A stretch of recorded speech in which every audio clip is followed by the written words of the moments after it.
আসসালামু আলাইকুম, সবাই কেমন আছেন? আজকে বলবো জীবনের বিভিন্ন পর্যায় নিয়ে।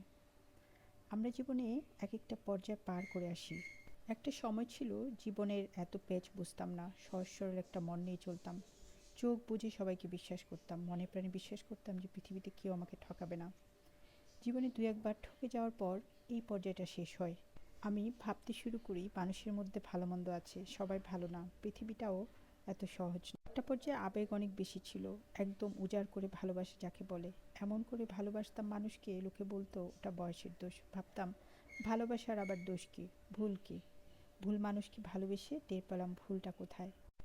কখনো মানুষটা ভুল, কখনো সময়টা ভুল। এই পর্যায়টাও কেটে গেল, তীব্র কষ্ট পেয়ে আবেগ কমতে থাকলো, মনটা শক্ত হওয়া শুরু করলো। নিজেকে বুঝলাম পৃথিবীটা আসলেও নরম মানুষের জন্য না।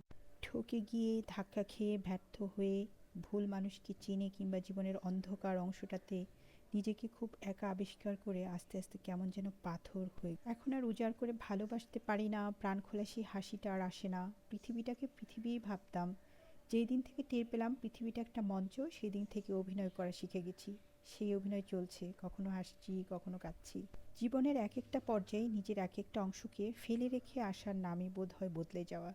যে মানুষটা যত বেশি মানুষের আসল রূপ চিনেছে, যত বেশি ভুল করেছে আর ধাক্কা খেয়েছে, এই মানুষটা নিজের অজান্তেই বদলে গেছে।